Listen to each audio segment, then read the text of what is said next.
To be honest, I was turned off on really turned off by it for when I was applying to colleges. Multiple places were like, "Oh, Dulcimer, fine, but what about vibes instead?" Because it was also earlier. Like I think now I don't think I would have the same hesitation from music departments. I think they're a lot more open than they were 20 years ago. But at the time, it was like, yeah, yeah, yeah, yeah, yeah. That's just some folk instrument. Can you do something more legitimate? And so it instantly like turned me off to the whole thing. And I was like, meanwhile, I'm thinking like, oh, I could maybe translate Milt Jackson stuff onto the dulcimer. Like, what couldn't I do some really cool things here? And it completely turned me off to it.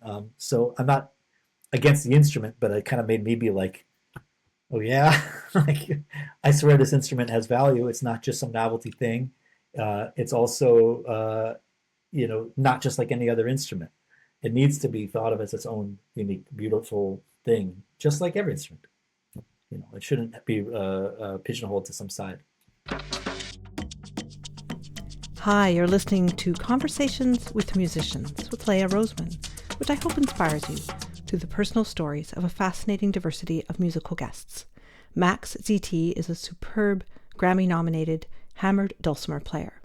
I'm really inspired by his broad and deep musical approach, improvisation skills, and virtuosity.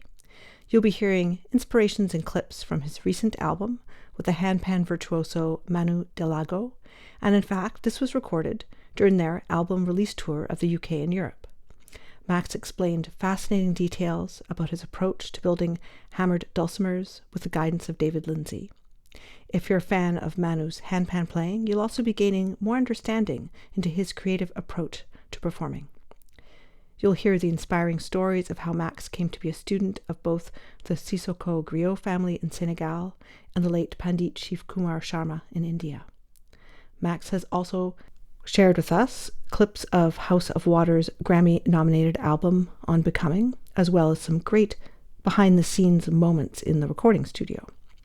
Among Max's collaborators, you'll hear about the brilliant Moto Fukushima, the six-string electric bass player in House of Waters, and Max's wife, the wonderful singer and athlete Priya Darshini. I feel that Max's insights into mindfulness and creativity apply broadly to all of us. You can watch this video on my YouTube or listen to the podcast, and I've also linked the transcript. It's a joy to bring these inspiring episodes to you, and I do all the many jobs of research, production, and publicity. Have a look at the show notes of this episode on my website, where you'll find all the links, including different ways to support this podcast and other episodes you'll enjoy. Hey, Max. Nice to meet you. Thanks for joining me. Pleasure. Thanks for making this happen. I found out about you through Joel Stizens. Amazing. Yeah, he's a good friend. And it actually came up because of the instrument builder. So we'll get into that, actually. But I do want to start with your tour now, because you're doing this awesome tour. Yeah. Now, does he pronounce it Manu or Manu? Yeah, Manu. Manu Delago. Yeah. Okay. So we're on tour now. I'm in London now. We just did our London debut last night at the Barbican. Sold out, which is pretty cool. But then before that, we were about, 13 or 14 shows in Europe throughout Slovenia, Austria, and Germany. And we're going to do another week or so here. I think 6 more shows in the UK. And then there's a small gap. I have a separate tour with my band House of Waters coming out to Czech Republic, Slovakia, and then a show in Vienna, and then back again with Manu for about another 2 weeks. So it's going to be a pretty long run this time. Yeah. Well, we'll get into the touring life, but I want to dive in to your new album, Deuce. Sure. It's so beautiful. Really enjoyed listening to it. Amazing. It's an honor. Thank you. So I thought we could include a few short clips with your Sure. permission. Absolutely. I think track 5, Inhale, is one of my favorites. Yeah. That was our first single. And that's definitely a very uplifting piece, for sure.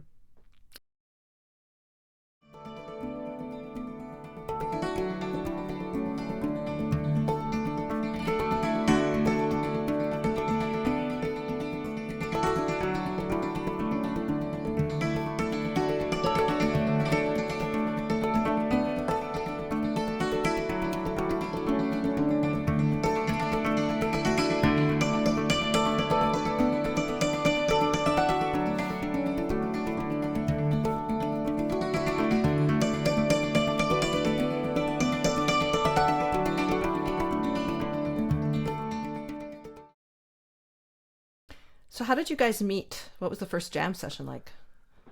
A jam session is a good way to describe it. We have some mutual friends, and he was on tour with I guess our friend that was playing in New York, and we just knew we had to kind of meet. He was on tour with Anushka Shankar, who's this great sitar player. Mm. Has a project called or an album called Land of Gold, which Manu and Anushka wrote, and it was just it's one of my favorite of her projects. And through her, I think they played at City Winery in New York, and I went backstage and got to meet him there, and was like, "You, this is insane! This is amazing! What you're playing! He plays the handpan, but also he's very much a drummer. So on that show, he was doing a lot of other stuff. He plays with Bjork. He's a miraculous musician. I've got to say, playing with him has been incredibly inspiring. And we basically just kind of knew that these instruments had to that they would sound good together. It's both pitch percussion, even though they both have a lot of similar range. It's which sometimes can cause trouble.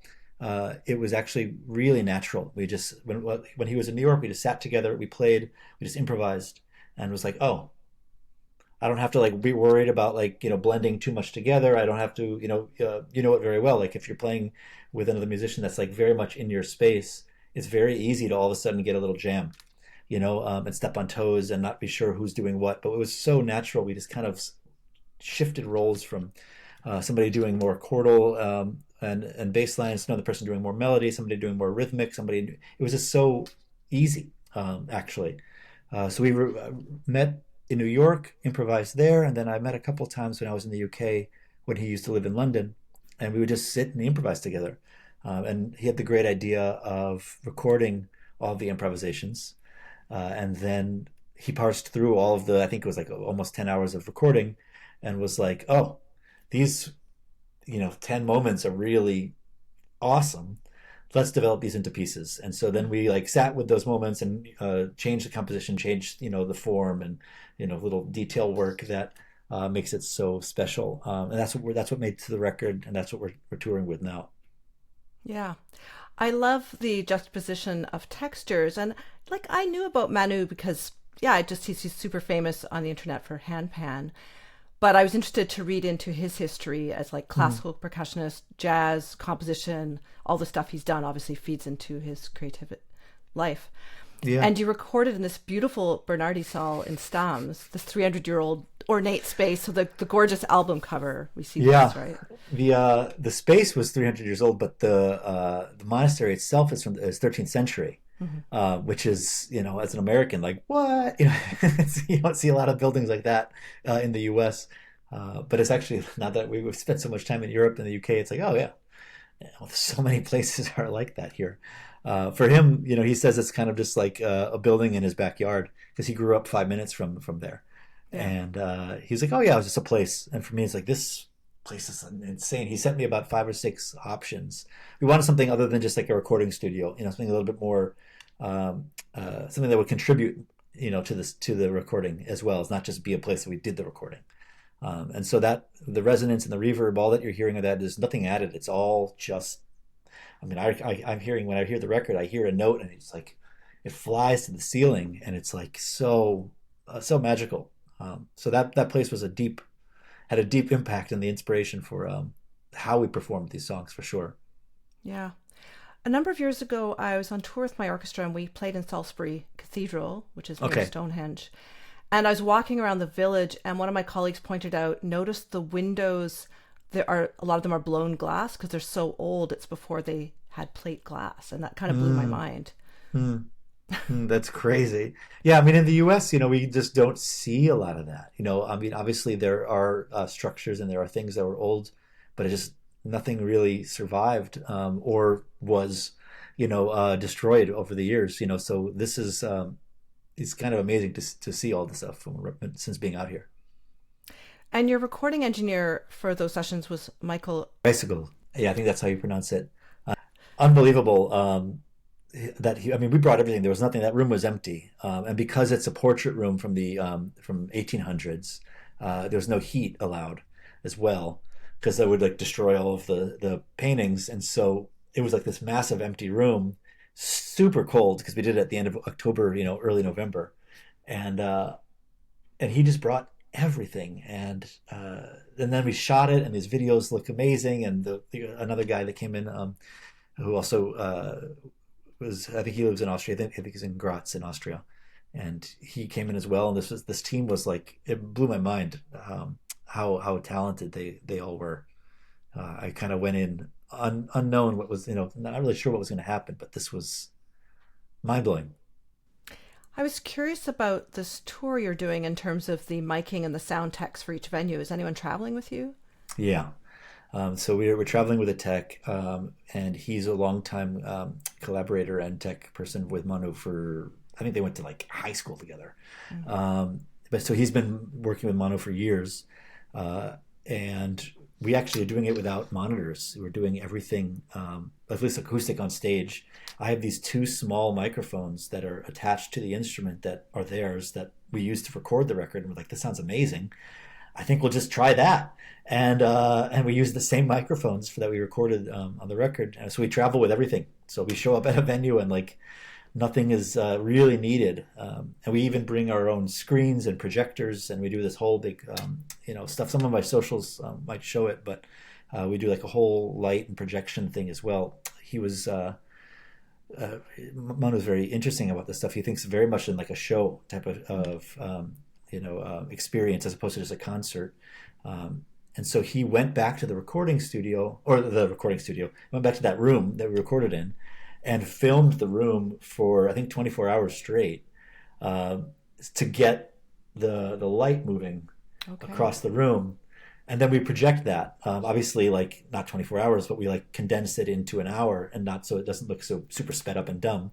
He probably found like a nice moment where you can speed it up over like a 80-minute show, and you can slowly see the light moving from one to the other, and it's quite impressive. While like right behind us, and so seeing photos and videos, for me, I'm just playing the show and I see this projection here, but seeing photos and videos from the audience, it almost is like we are inside that room again. Yeah. And so it's like, it feels really much like a theater type of set, because we're in this space, and it's not just a set, because the set it's dynamic, it's moving, the light is moving, because of this time lapse video that he shot. I'm very impressed with his vision for this. Yeah, I have been following your socials, and I was curious I was going to ask about that, because that's neat. Yeah. Yeah. And I understand sometimes you've shown Manu's film From the Alps to the North Sea about sustainable touring, and this tour he had done a couple years ago. I think he's doing it again, coming up maybe later this summer or the spring. For those that don't know, I think he called it the recycling tour, where he would put everything on. His whole band they get on bikes, they have a trailer, they put all their instruments in the trailer, and then they bike venue to venue. And he was basically asking the question, like, how can, if you've been on tour, that it's really hard to do this like sustainably. Like, it's just like so much gas is spent, so much carbon footprint is done, but there has to be some route, and to make this better. Obviously, like a lot of days now, everybody's like, okay, no plastic water bottles. Everybody has to do your own water bottle, and they sure, but he was trying to ask the question, is there something beyond that? And so this is a bit extreme. I'm not sure I could do that, but I think he did. I think he's going to go to Amsterdam from Innsbruck, which is like a pretty far distance on a bike. I can't remember what his exact totals were. I'm sure we can find it online somewhere, like how many kilometers he biked with his whole band. But he said something, because we talked about it a couple of times on this tour, like, when you're in Germany, you're on the Autobahn and you're just going 100 miles an hour, essentially. And you don't see, like, for you, it's just a highway when you're just on the road. Like, okay, whatever. Same in the U.S. When you're on the road, you're just flying through and you just go from one place to another. You're trying to go as fast as you can to get there, in as efficiently as possible.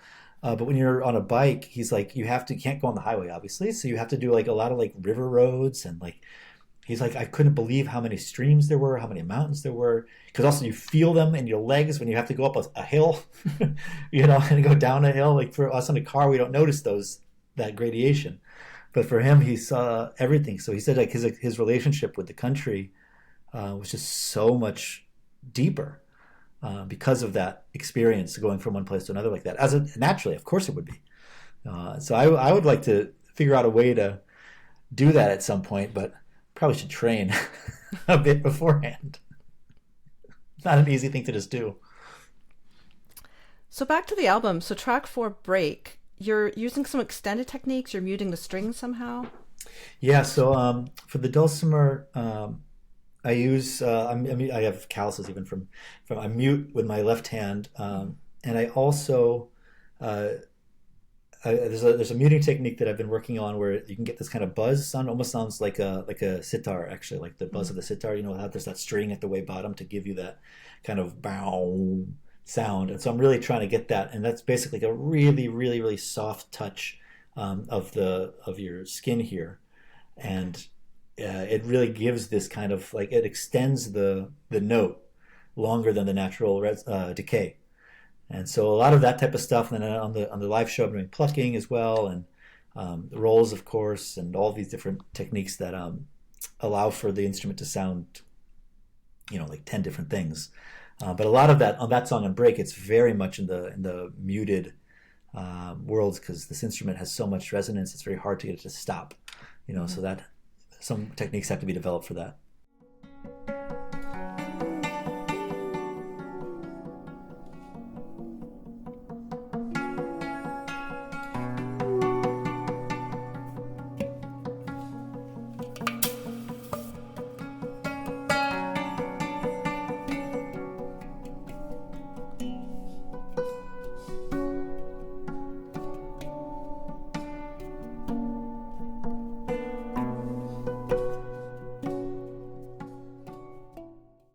But Max, how are you extending it in that situation? The sitar sound you said. Physically, how does that work? So I hit the string, and if I am barely touching with my like this area, then it basically starts to buzz against my hand. Okay. And so then if you get it really in the right spot, which took me a long time to kind of like get the touch for, it can last like very long, like a single note. And the timbre changes, everything changes. It's obviously it's hard to do when I'm not showing it to you in person, but it really is it's just a touch of the instrument. Probably I wouldn't be surprised if it's similar to violin, where like based on a certain touch, if you get the instrument moving or the string moving, the vibrations kind of start to give a different texture on when interacting with your finger. So I'm not sure exactly how that'd be done on violin, but it's a Is it like a touch. harmonic? I'm wondering if it's a harmonic. Yeah, there's a harmonic involved for sure. Okay. But I've done there's a harmonic aspect when you can really just divide the string in a ratio, and you can get the third, fourths, fifths, and all that stuff.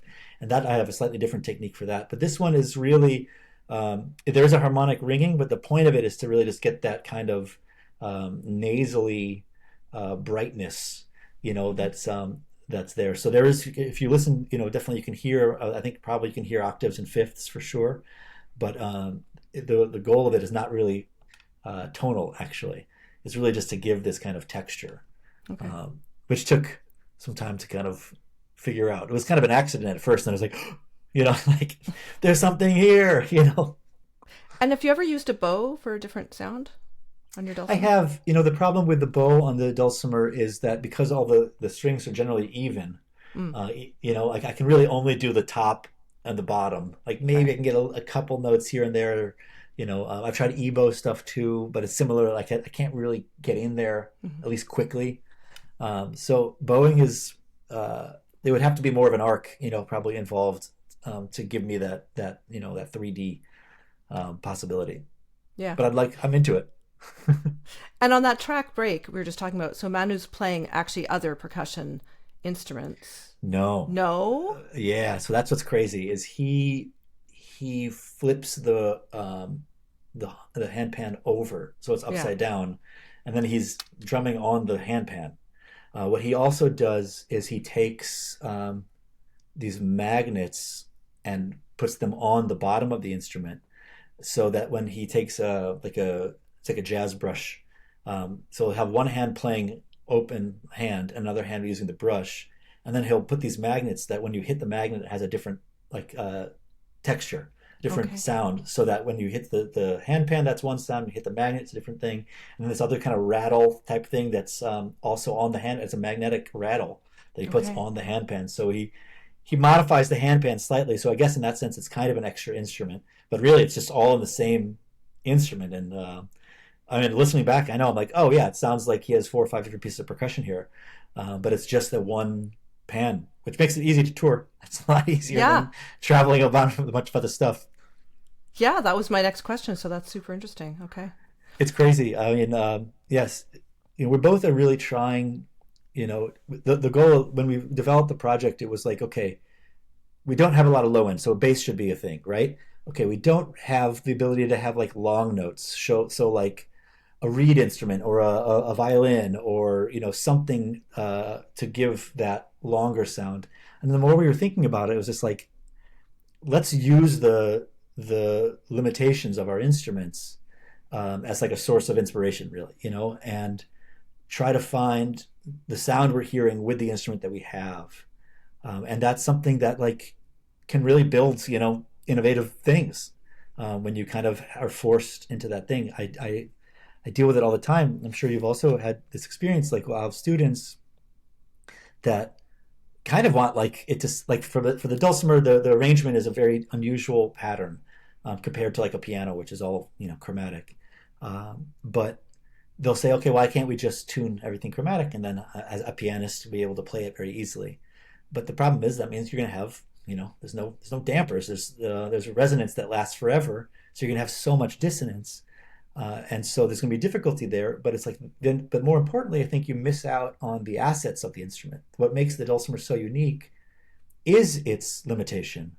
Because it's a special type of limitation. The same with a violin, the same with a kora, the same with a accordion, the same with any instrument has some limitation, and you can try to find a quick fix. But like if you're able to utilize the thing that it has going for it, and then innovate, like that's the hard part, sure, but that's at least my favorite musicians are the ones that are able to do that, and make something completely new out of something, and without a quick fix. But it's this like kind of balance of like tradition and growth that you kind of have to kind of always be thinking about. And we thought when we were developing this project that it can't we shouldn't try to find that quick fix. If we want that sitar sound, if we want that buzzy thing, let's figure out how to do that. If we want something that's a little bit more drum setty or percussion-y, let's take a magnet. And what happens when I hit a magnet, on the tone? Now all of a sudden it becomes more of like a thud as opposed to a tonal note.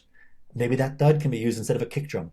So Mm. it's like these types of difficulties or conflicts, of what we're trying to hear and what we can actually play. If we can address those while still doing it, I mean, that's the cool stuff. That gives us so much energy. Yeah. I'm curious about how you must have different tunings you use. I tried it. I mean, on the record and actually for the live show, the dulcimer's natural, and I have some modifications based on what is normally how it's tuned. So I do a lot more of A flat, B flat stuff. But the E flat is a note that is rarely even on the instrument. But there's 4 pieces that we use that like heavily use that scale.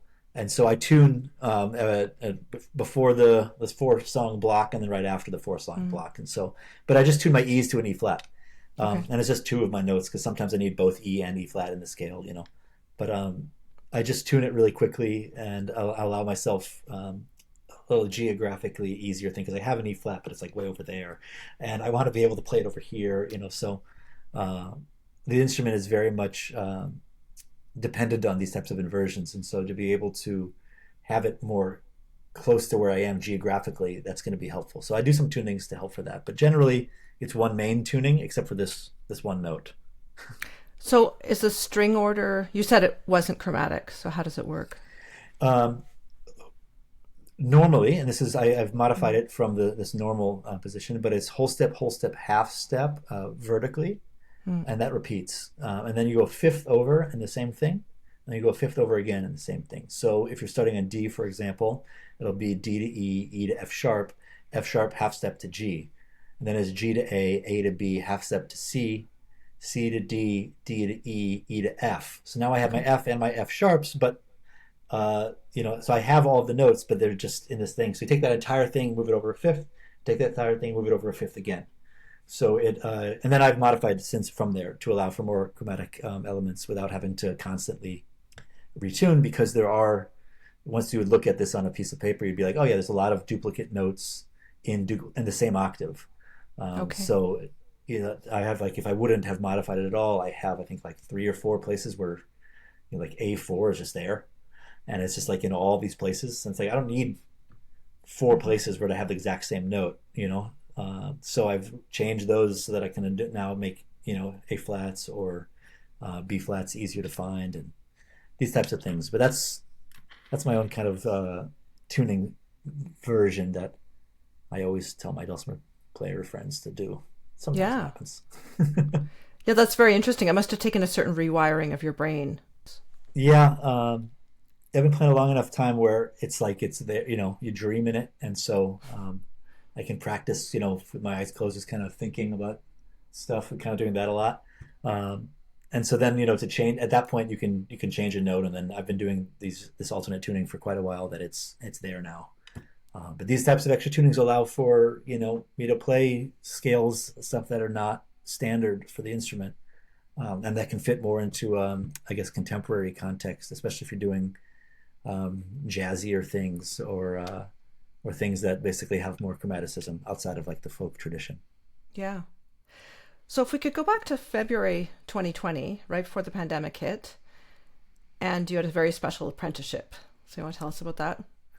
Um, yeah, so I've been actually. It started before February 2020. You're talking about with David Lindsey? Yeah. Yeah. So I've been building. I met David Lindsey in 1995. He's an amazing builder of hammer dulcimers based out of Oklahoma, just north of Dallas. I think at the time he was in Texas, but now he's in Oklahoma. And I met him in '95. At that point, to be totally honest, I'm not sure I've mentioned this much. I was kind of not. I was ready to kind of give up on the instrument, to be honest. I had this like a kind of beginner's model. I kind of saw its limitations. I didn't really. I was at that point like 11. I was like I've been playing for 4 years or 5 years at that point, 4 years, and I was kind of like, okay, I'm 11. I want to do something else now.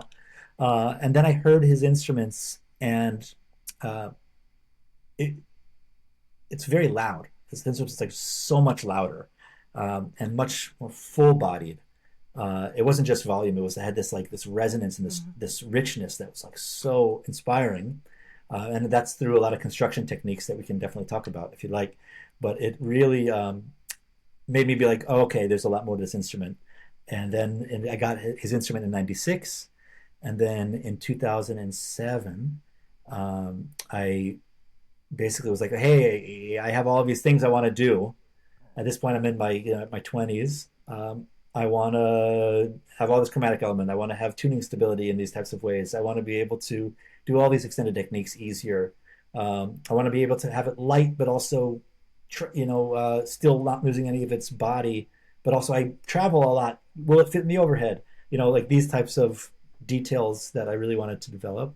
And I went down in '07. At that point, I'd already known him for a long time.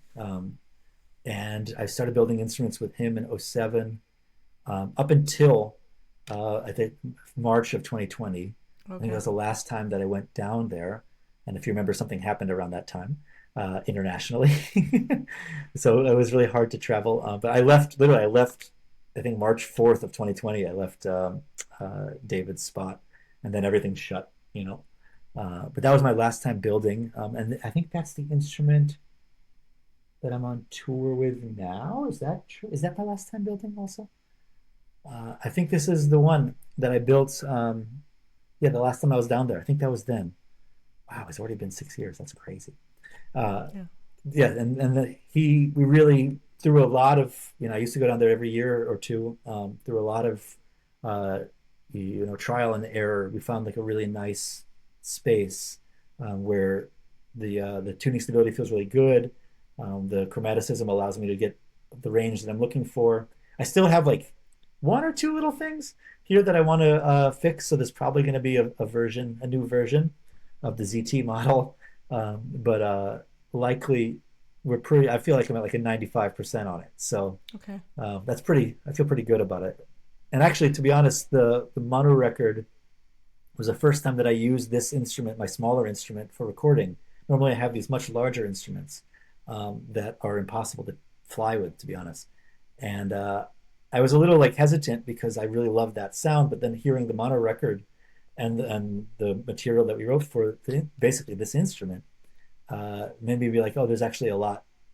This small one has a lot of value here, and this just need to be, small little fine-tuned stuff, and I think we're pretty close. So this record really kind of basically opened my eyes to this specific instrument. Okay. Before that, I was really focused more on the much larger ones, but those are like 70 pounds to fly with. It's like not going to happen, you know. Well, It's of course, rough. your website's linked in the show notes for people, and there's a part of your website where you have the photos of you Mm, at David and Annette's, and the workshop is actually quite huge, and huge. yeah, It's and amazing. it shows the floating soundboard. Am I correct with Yeah, that? that's the way. That's something that he does. I think he might be the only one that does it. That allows for me to take the soundboard off, which I've had to do a number of times to do some fixes on the inside, and that is not fun. Um, there's like 100 strings going all over the place. Mm. But it really what the more importantly what it does is uh, because it's not glued down like all other dulcimers, it resonates fully, like it really moves, and sometimes that's difficult with tuning. I'm not sure if it's any harder or easier. I've been playing his instrument so long that I'm not sure if the different companies that are easier to tune or not, but the sound is quite unique. Hmm. And it gives this warmth that I haven't found it in others, to be honest. And I don't mean to, throw shade on any of the other companies. They're all like friends. I know all of them very well. They're everybody. It's a small community, Yeah. but there's something that's really unique to his instrument, and that construction allows for that. And that's something that just spoke to me as a 12-year-old or 11-year-old, and it still speaks to me now. So cymbalum is much. It was more octaves, right? It depends on the tradition. The Romanian one, I believe, might be actually smaller than this one. Oh, But the Hungarian one, where you're sitting and playing, with the as a pedal and everything, and it's like iron bracing. That probably has more octaves, but there are models that are more and less, depending on the company that's building them, and of course, like I'm sure they have extended ones and shorter ones for beginners and this and that. yeah.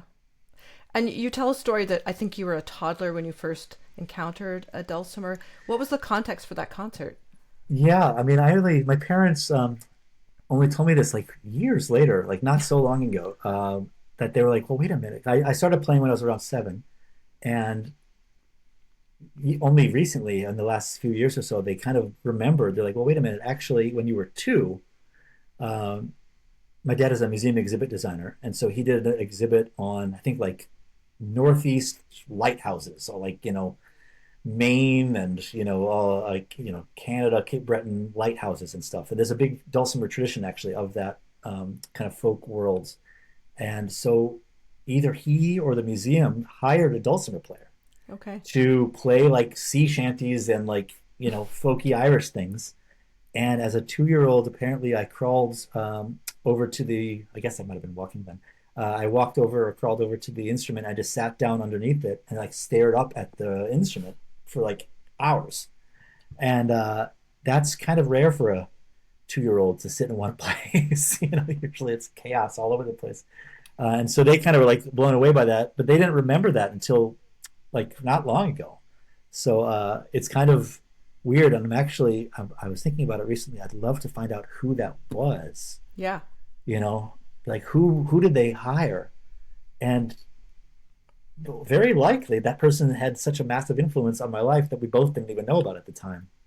And if I never had that experience and then I saw it again when I was 7, would that have made me, still continue anyway? It's possible, but both these things happened. So I'm really curious to see who this person is and try to track them down. There might be archives somewhere. I know I should really just focus on that because this has become such. I mean, this is my life. I've been doing this for 30 something years, and Yeah. this is my whole job is centered around this instrument, and they have no idea like the impact. They might not be even alive right now. I have no idea. I got to find out. I got to talk to my folks and be like, hey, okay, enough's enough. Let's figure this out. Who was Yeah. that? Yeah. So one last track from Deuce I wanted to feature is track 6, Rally. Mm.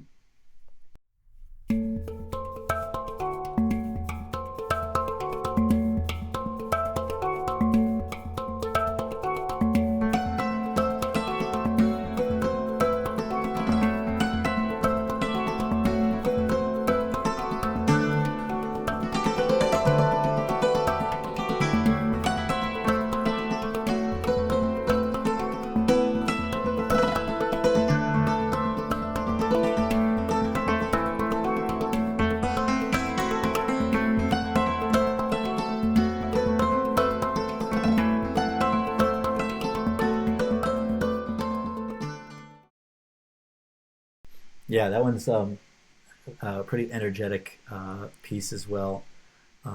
Yeah, that is actually that came about in this improvisation. It's so cool that just it happened.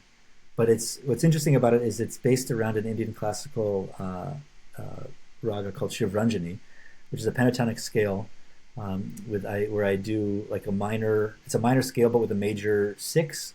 So for all the music dorks in the that are listening, and what that does is it gives this tension, but it's like so beautiful of a scale that it's one of my favorite scales for sure. And then coupled with what Manu's playing, where he's not sticking to that scale, it's a really fun thing. So then we can start to shift that scale around and move it. So I move it up to a fourth and move it. So I move it around to give it like a light classical feel. But it was born from this Indian classical raga, and it definitely has this energy for sure. Yeah. So actually, this would be a good time to go over to your travels in India with the Santoor master, Sure. Pandit Shivkumar Sharma. Yeah. Hi, just a really quick break from the episode. I wanted to let you know about some other episodes that I've linked directly to this one in the show notes with Joel Stizens, Maya Youssef, Kala Ramnath, Sophie Lukács, Shirley Kazuyo Muramoto, and Derek Gripper. In the show notes, you'll also find a link to sign up for my newsletter, where you'll get exclusive information about upcoming guests, a link for my Ko-fi page to support this project directly, where you can buy me one coffee or every month, and my podcast merchandise store with a design commissioned from artist Steffi Kelly. You can also review this podcast, share it with your friends, and follow on your podcast app, YouTube, and social media. All this helps spread the word. Thanks. Now, back to my conversation with Max. He, for those that don't know, the santoor is probably the earliest form of the dulcimer, one of the earliest forms, if it's either Persian or Kashmiri. And in India, he's Guruji Pandit Shivkumar Sharma is the widely recognized as like the I guess the pioneer of this instrument. Before him, it was mostly thought of as a folk instrument, and it was actually he was shunned quite a lot. It was probably some classist stuff. I'm not sure what it was.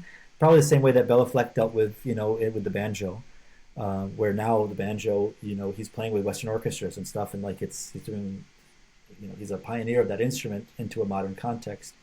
And so similarly, Shivji, as he's known, took this instrument, did some construction changes, technique development like out of this world, and then basically made it a mainstay in the Indian classical scene. So if you think about Indian classical music, he's he's the probably top three, if not top, worst case scenario, top five, asked about, the legends of that music. And so it'd be like Ravi Shankar, Shivji, Zakir Hussain, Hari Prasad Chaurasiya, Bansuri, Amjad Ali Khan, and Sarod, but for each of the instruments, there's like one kind of main master and pioneer. And for Santur, he's the guy.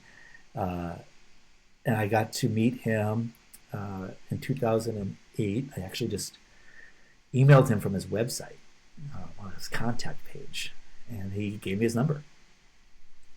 And then I studied with him for years before he passed away. I guess during COVID in 2022, I guess. I'm forgetting the year exactly, but it's been a few years now. It's been 3 or 4 years since that happened. It was a rough moment to lose a guru or a mentor in that way, but so much of Indian classical music is philosophical in nature, and it's improvised music based on these scales, and these rhythms. But in order to, there's a lot of different, avenues about improvisation that you can go for. But one of the things that he really preaches, I guess, maybe that's too strong a word, but that he teaches in his music is not really clinging to anything, even if it's good. Even if you like it, even if the audience likes it, because that's not really at that point, that's not a experience of the present. That's an experience of ego, saying this was great, or if something that you didn't do well, similarly, it's ego, it's fear. Mm-hmm. So his mentality was to constantly just try to be like a conduit and observe, and just kind of like observe things happening and not cast judgment, and just let it be like, wow, this is a thing that is flowing through me, and sometimes it works, sometimes it doesn't even matter actually. And so after he passed, I was wrecked for a while, and then I started thinking more and more about his teachings and realizing that it's like the same thing with emotion. Like, I shouldn't be clinging to this feeling. I should observe it. I should acknowledge it. I should be, I should let it affect me. But if I kept holding on to this grief, it's going to do like no good. I'm just going to constantly be in this place of the past, or this place of ego. I'm not actually in the moment. If you're in the moment, then you can just have the fascination and the curiosity and the excitement of like, wow, I spent so much time with him. I spent so much time. He gave me so much, like that. That's what I should actually be focusing on, and so these teachings obviously go well beyond notes. I think I like to say that India and studying with Guruji really, I was already playing for decades at that point, but he really taught me, like, with improvisation, like how to make choices, as opposed to just doing muscle memory. Mm-hmm. How to do active choice, how to make yourself vulnerable. It's okay. There's no such thing as good, bad. It's just like the process itself is the reward. And so that was a life-changing, in many ways, experience. Well beyond music. I wouldn't even consider music the top 10 reasons why my experience with Guruji was so profound. Music is like low on that list, even though he's my music teacher. So would you be able to spend months at a time or weeks? How did that look? I was there for about 2 years straight. Okay.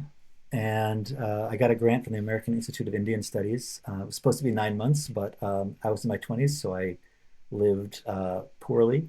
I lived in a tiny, tiny, tiny little place, and spent bucket showers and squat toilets and all the things, and I spent the 9-month fund over 2 years. I kept getting extensions of visas and this and that.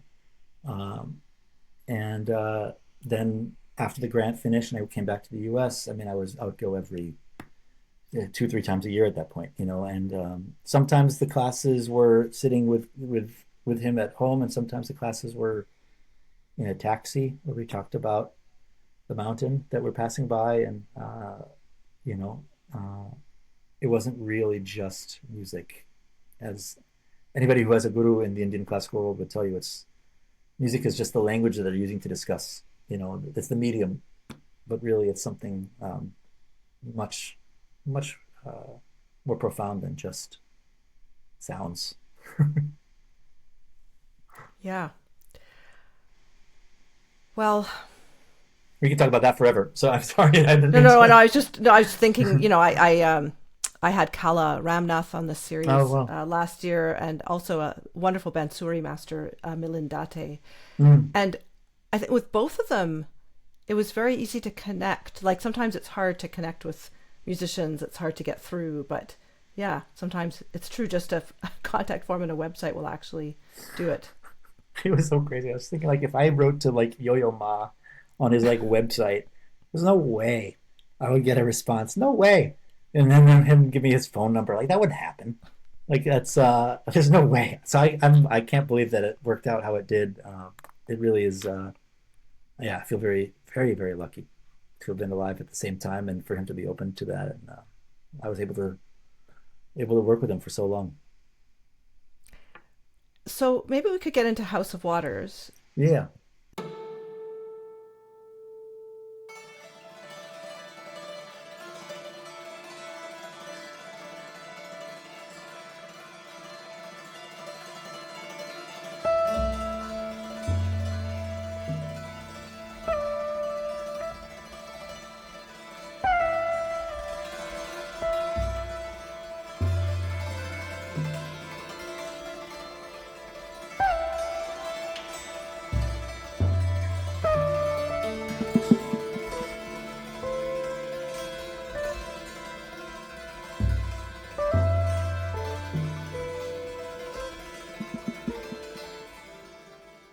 Such a beautiful collaboration that you have with Moto Fukushima and of all these different percussionists and Mm-hmm. people.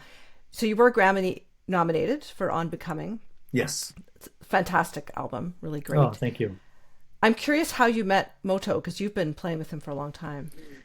And we talked about this earlier. The first time that I went to build in '07, the Dulcimer, Mm. um, I had like a regular weekly gig with this band at a place that I think is closed now called Jules, which is in the Lower East Side, this like French bistro. Um, and when I came back, the normal bass player was gone, and Moto was there as a sub. I think really just probably just for the sub for that 1 week, and that was it. I was like, oh, you are amazing, and I think he had not been in New York for that long at that point, um, maybe a few years, but then we just basically have done so many records together. I've lost track, about how many it's been. It's probably almost 10, if not more, albums since 2007. So we're coming up on 20. We just passed our 19-year anniversary. So next year we gotta do something. Maybe a big show. I'm not sure. We're working on another record right now, so maybe we'll try to time it with that first Jules gig as Yeah. a. I think we found the date somewhere, like February something of '07, right when I came back from Oklahoma. But he's What amazing. was Moto playing six string bass at that point? Yeah, I think he. I only know him as a six-string player. I think it wasn't always six for him, but I think it's been for a long time. At least, I mean, at least these 20 years or so. And he's developed this really, I think, just magical style of playing. I almost think of him as like a piano player, to be honest, because he's doing so much chordal stuff. That also allows for House of Waters, which is essentially a trio of bass and myself, and then a drummer, to sound so full, even though it's just three of us, because of the way that he and I are both playing much more orchestrally than the instruments would be normally played. And because he's able to switch, because of the range, he's able to switch so effortlessly between a bass line to a harmony player to a melody player. And then I can, kind of either go with him on a melodic thing, or I can go back to bass, and we can switch roles constantly, and which is really exciting to me. Um, that's yeah, to play with somebody who has that type of versatility is a dream. Yeah, I was really blown away to discover his playing, I have to Hmm. say. And track two, Avaloch, Yes. you had gone to the retreat, the Avaloch retreat in Yeah. 2020. So you want to tell us a little bit about that? Sure. Avaloch Music Farm Institute, or Avaloch Farm Music Institute, I think is what it is this retreat in New Hampshire, and I think Boscawen, I think is the name. And it's been going on for a long time. But the person who runs it is a college friend of mine, now at least, and she, I think, either through socials or maybe just through like our networks, kind of reached out and said, "Hey, this is something that's a really cool thing that I'm involved with now. You should check it out and see if it's something that would speak to you." And I think I've gone there maybe 3 times, maybe four, uh, but I can't remember which time it was when I went up there. I guess right before the album came out, before while we were writing it. And they have all of these basically. They set you up there. You get in there and they give you like a rehearsal space, or recording space, or some sort of practice space where you can just kind of be unbothered about the outside world and you can just focus on creating music, whether it's rehearsing or composing. But there's this farmhouse that is like in the middle of this field. There's no electricity, and it is just this like kind of cabin up in the hill. And I was like, can I go there instead of the air conditioned, uh, with electricity, rehearsal space? And so I got my instrument up there and just sat up there and stayed there for a week. And there's a variety of things that I wrote there, but this one piece there, I got stuck there because there was this big, massive lightning storm, with rain that I hadn't seen in a long time, like monsoon style rains. And this was August, and so it was like ball lightning was all over the place, and it was hot, and I couldn't get out. It was like I missed dinner because either I'm going to get completely and totally soaked, or I just have to wait it out. And so I sat there on this chair and just kept writing music, and all seeing this massive storm kind of like fly through me, and then go away. Uh, and this piece was kind of born from that. And so a lot of the imagery that I'm trying to create with the piece has that type of like a big storm that happens, but then there's kind of big breath to go down and then back up again. So a lot of these different types of swells that I was experiencing from the storm, being stranded at this at this cabin in the woods.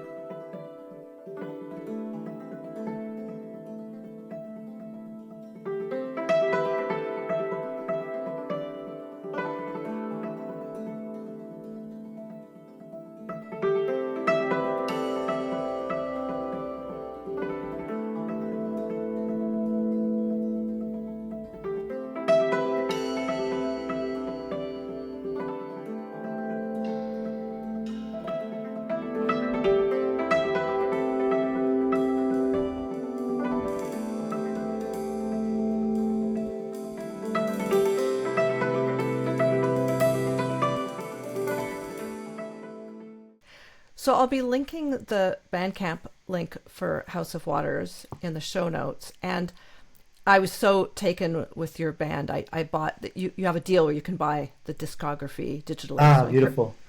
yeah, it's such a great way to support artists. So people should Definitely. consider that. Yes. And yeah. And the way you recorded this album, I understand you would alternate improvs with compositions. Yeah, we had an amazing experience doing this record because we had 6 compositions that could have been enough for the record. To be honest, I think it was at around 45 minutes or so, roughly, of that, and that's an LP. That's 2 sides of an album, so that could have been enough. But we had this really interesting recording technique that, to be honest, wasn't really used to make songs. It was more to kind of just ground us. Mm-hmm. When you do improvisation, uh, ideally, you're at a place where you're not kind of caught up on the data of the music. So many times, when at least I'll speak for myself, when I go into a session, I'm so focused on not messing up the B section or make sure that hit is correct, or I do all the little compositional techniques that are definitely important.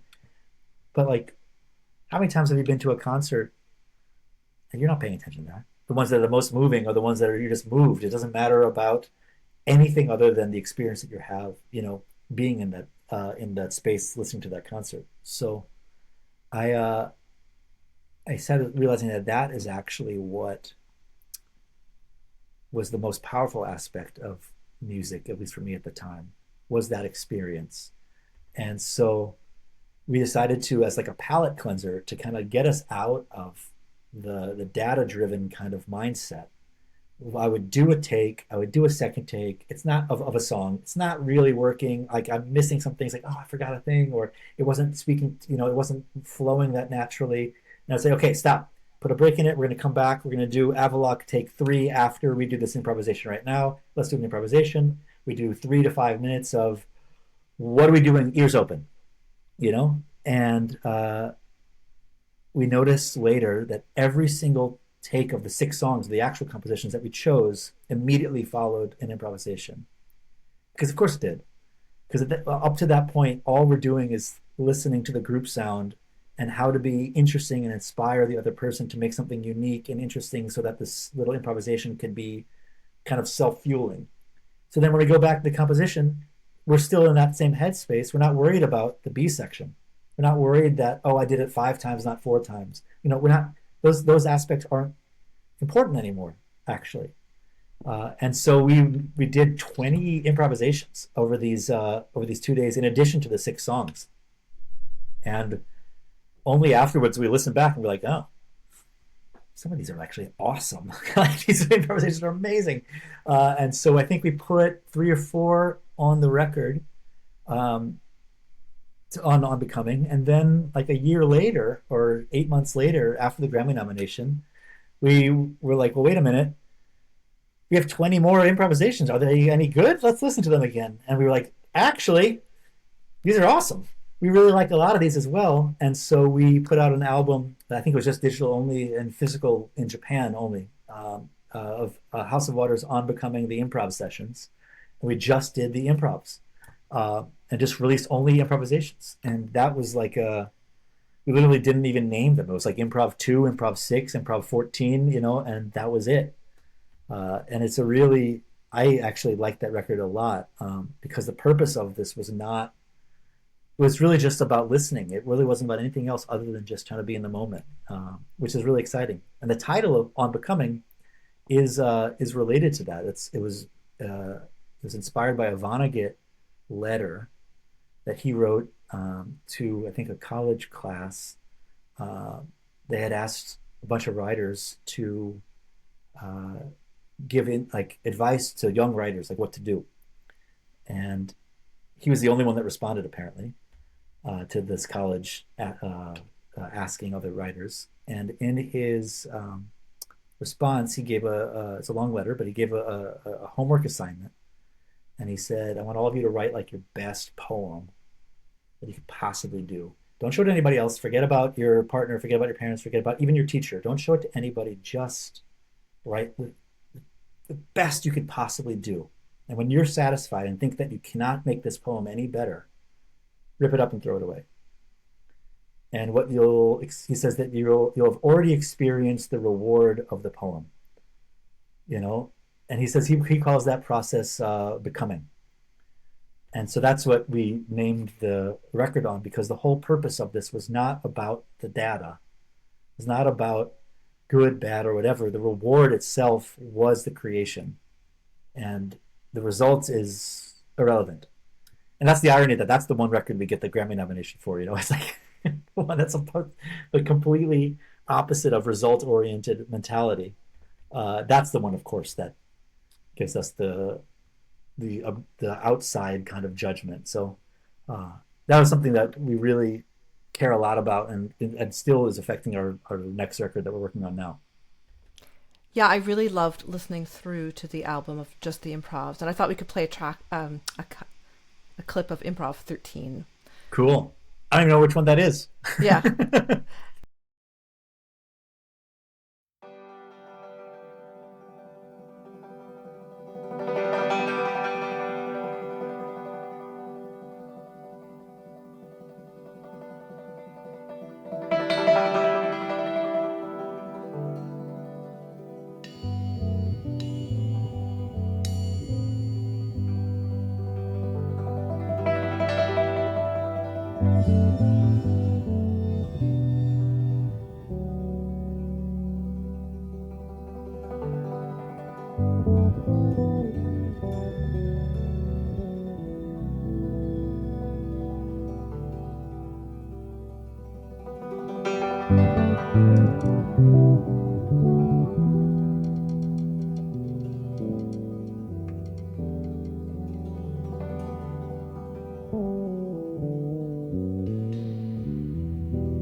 And Awesome. I'm very interested in improvisation. I do some myself, and as an orchestral player, I'm often on stage before a concert improvising because it really does free me up in a Mm, different way to just go over the notes I have to play. absolutely. Yeah, if you were totally focused on the piece that you had to play and that, oh, I have don't mess up that one line, don't mess up that one figure, do it, do it, do it, do it. Yeah, you also have to do that too, but it's going to make you too inward. You're not only going to be thinking about this one thing and not group sound necessarily, not the experience that you're having making it, which means the emotional component might not be in line with what the composer intended. So there's all these things that are well outside of the notes on the sheet that if you don't have that, if you don't improvise beforehand to kind of like, okay, what is this about? What are we actually doing? Don't forget, then it can be quite dangerous. Yeah. Recently, I had on the series the producer Ian Brennan, and he's coming back on. He's recorded over 50 albums in some of the most remote areas of the world, and Mm. he does so much great work. And he's written some great books about music too, and some of these stories. And he said he's never heard non-Western musicians start something again because they made a quote mistake. They'll always just play the music. They'll make it work, as opposed to like, oh, I have to start that again, in a Mm. recording session. Interesting. Yeah. I'd love to hear it. I can't wait for that to come out. So back to On Becoming, you feature great jazz guitarist Mike Stern on one track, track 4, Hang in the Air. Have you played with him in other contexts? Was it Moto who brought him in? Yeah, Moto's played with him a bunch. We met him at the now closed 55 bar, which is this amazing place in the West Village that shut after like 108 years, which is So sad. crazy. Uh, but they might be opening up in some other place later, which is exciting. Um, we were opening for him once, and he just like walked in and was like, "What is this?" And so we kind of like stayed in touch, and then Moto played with him a lot. And his Mike's wife Lainey is also a close friend, and so we've all done a lot of stuff together over the years.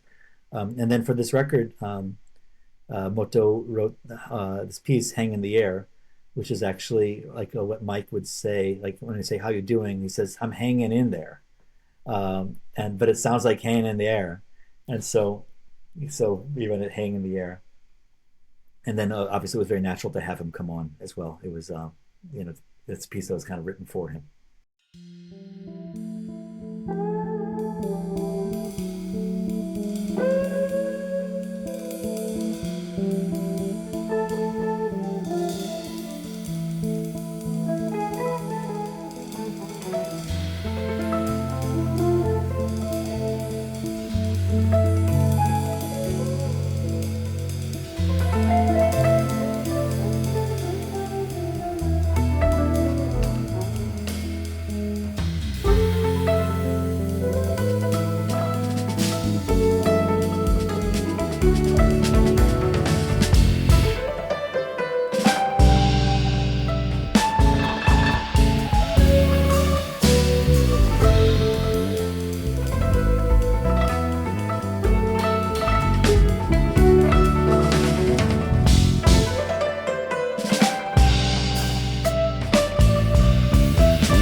So the vocalist Priya Darshini, is she your wife? Yes, Okay. yeah. So Priya and I have been married for quite a while now. What year are we? But we got married almost 10 years ago, I guess. And yeah, I've been playing together for years. She's on another record of ours as well, our self-titled House of Waters, which came out in 2016 as well. So on this album that we're talking about, track 8, The Wall. Yeah, that one's an intense one. That features Priya on there, and she's doing something that's really exciting, where there's this very very fast melodic line, um, and kind of really just fast melodies in general. And she's doubling. Normally, I would be playing that when we do an instrumental, but she does it herself, and so we do a lot of parallel stuff. Or then I switch to harmony, and it's been really it's really awesome what she was able to do. And then she layered some vocals at the end to give this kind of big kind of swell sound.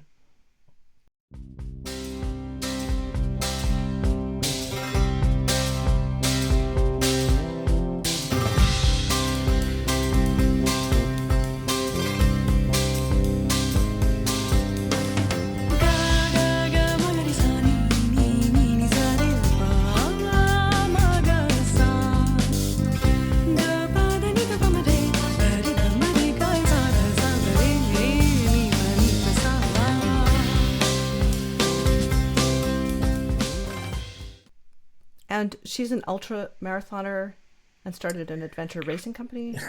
Yeah, she's incredible. She is the first Indian woman to complete the Himalayan 100, which is a 100-mile race in the Himalayas at around 12,000 feet. I think she was the youngest woman at the time to do it in general, not just Indian. And there's a lot of breath work that goes involved in that. And so being a singer, she says, has been helpful for sure. But obviously being in running in the Himalayas, the inspiration is all around you. So she's not as interested in running in New York compared to, being in the gorgeous mountains. But after coming to the US, it's been hard for her to maintain the company there. So they might create something else later, but as of now, it's kind of on a pause. Yeah. And is she on this tour with you at all? No, she's not. This is just duo, but she's in India right now with her family. So I Okay. came from India to Europe right after, and they stayed back to be there while I can do this run on my own. But getting to Europe was hard from India because there's the Middle East in the way, and it was really tricky because I had a flight through Abu Dhabi, and that obviously didn't happen. So I had to go around to Ethiopia and then to Milan. It Mm, was crazy, yeah. but amazing time in Ethiopia. Honestly, I had an incredible time. Well, actually, we didn't talk about your time in Senegal yet. So do you want to speak about that? Sure. In college, I befriended a member of the Sissoko family, Fode Sissoko, which is this like a social cast, they're griot, social cast of people there, of musicians, storytellers, history keepers, dancers, singers. Uh, and I guess during college, twice in college and then twice after college, I went out there to stay with them. And some of them were long trips, some of them were shorter, but it was lot of uh, a lot of time with them, and it really changed the way that I play for sure. Up to that point, I was playing single line, like kind of melody music, which is mostly how the instrument is used in the U.S. as well as most of the cultures and its variants. So even Santur, Cymbalum, it's all single line stuff. There's very few times where it's going to be outside of that. There's obviously outliers for sure, but most of the time it's melodic focused. And the kora, the West African harp, the way that they play the instrument, they divide roles, so like bass lines and harmonies and melodies and improvisation to different fingers. And so I thought, could I do that with my instrument? I kind of like piano, to be honest. On the piano, the left hand mostly is doing bass lines and harmony, while the right hand is doing the melody or improvisation. That's mostly true. Obviously, not super strict always, but that's generally what they'll be doing. Since the high notes are on my left side, it's like switched from piano. So my left hand is doing melody and improvisation, while my right hand is doing the comping or the bass lines and harmony. But the kora is arranged the same way. The left side is the high notes, and the right side is the lower notes. And so I was able to kind of translate what they were doing, sometimes one to one on my instrument, and then other times taking that inspiration and then eventually finding what fits more naturally. So that really changed like how to play it. To be honest, I mean, it really opened up everything. Without that, I would be a very different player right now. Uh, I've always thought that if India taught me the why of why to play what, because so much of it is about choice. I think Senegal taught me how, like how to actually do this stuff, and then what to do. So that was really obviously a very important step in any sort of development with this instrument. Yeah. I was very early in this podcast. I had Sophie Lukács on, and she actually Mm, demonstrated the kora and talked about how she became obsessed with that and had to go yeah. learn. I met her actually in I think Folk Alliance years ago. Hmm. That's funny. Yeah, yeah. I haven't seen her in years, but yeah. And I've also had Derek Gripper on, who just kind of learned the music of the kora for guitar and then collaborates with kora players Yeah. as well. I think it's somewhat similar, like using choral music and the tradition there and the all of the content that's made for that. Learning that on the dulcimer, and then using that as like as a jumping off point for my own compositions, and then of course like really completely totally changed how I play. So now very much my right hand is really just focusing on harmonic stuff and chordal stuff, where my left hand is doing melodic. It's really separated, and then of course intermingled. But that I can't speak enough to how important that was for my development. It really completely it basically made me play like two instruments at the same time. You know, Yeah. really changed everything. And I'm curious, have you tried other mallet-based instruments like marimba, vibraphone, balafon? Yeah, I mean, I have a balafon. I did some stuff in college. To be honest, I was turned off on really turned off by it for when I was applying to colleges. Multiple places were like, "Oh, dulcimer, fine, but what about vibes instead?" Because it was also earlier. Like I think now I don't think I would have the same hesitation from music departments. I think they're a lot more open than they were 20 years Mm. ago. But at the time, it was like, yeah, yeah, yeah, yeah, yeah. That's just some folk instrument. Can you do something more legitimate? And so it instantly like turned me off to the whole thing. And I was like, meanwhile, I'm thinking like, oh, I could maybe translate Milt Jackson stuff onto the dulcimer. Like, what couldn't I do some really cool things here? And it completely turned me off to it. So I'm not against the instrument, but it kind of made me be like, oh yeah, like Mm. I swear this instrument has value. It's not just some novelty thing. It's also not just like any other instrument. It needs to be thought of as its own unique, beautiful thing, just like every instrument. It shouldn't be pigeonholed to some side. So where did you actually go to college? I went to Bard, upstate New York, Mm. and Bard was probably the only school that was like, "Oh, you have passion about something," and that was their focus. Okay. It wasn't about anything else. It was like, "Oh, you want to do a thing? Okay, how can we help?" That was their intention. Which now they have a conservatory there, so I'm not sure if it's still the same. But at the time, at least, it was very much like, how can we support your vision, as opposed to how can we tell you what your vision is, which I think is quite at that time especially was the only school that did it, the only school that Mm. opened up in that way. And there might have been others out there I didn't know about, but they were the one for sure that supported that.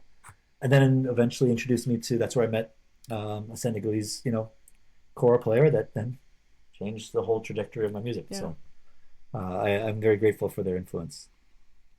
So it must be hard for you to teach with your touring schedule. Yeah, for sure.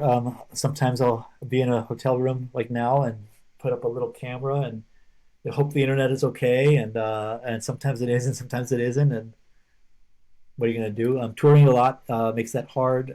There also aren't that many players, to be honest. So I don't have that many students, but I have a few for sure that whenever it makes sense, I try to make it work.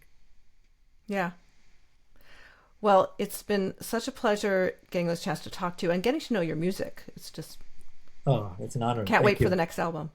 And I'm Yeah. this episode will be coming out in late April. Do you want to talk about any upcoming things in I mean people look at your website, but Yeah, in May, let's see, I'm doing another Europe run in May, from like the 13th to the 24th, I think.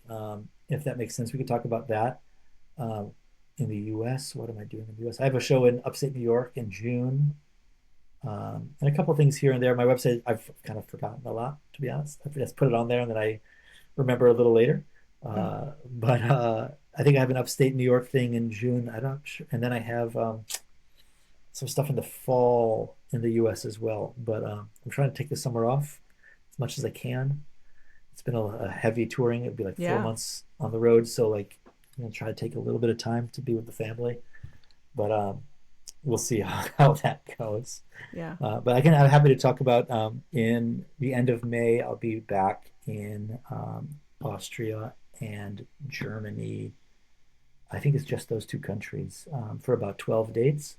And then in the fall, again, I'll be in the US, touring in the US with House of Waters as well as with Manu. Okay. So that'll be really exciting to come back to the US with this project for our debut there. So, Max, was there anything we didn't talk about you want to talk about before we close out? No, I think this was beautiful. We talked about the instrument building in Senegal and India, and this new project in House of Waters, and it's been really a treat to be able to kind of have this conversation and get to know you as well. And Okay, well, I'll just say thanks for this, and people should check out all the links in the show notes. It's an honor, and thanks for taking the time. I'm happy that we got to share it together. I hope you enjoyed this episode. Keep in mind, I've also linked directly several episodes you'll find interesting in the show notes of this one. Please do share this with your friends and check out episodes you may have missed at leahroseman.com. If you could buy me a coffee to support this series, that would be wonderful. I'm an independent podcaster, and I really do need the help of my listeners. All the links are in the show notes. The podcast theme music was written by Nick Cold. Have a wonderful week.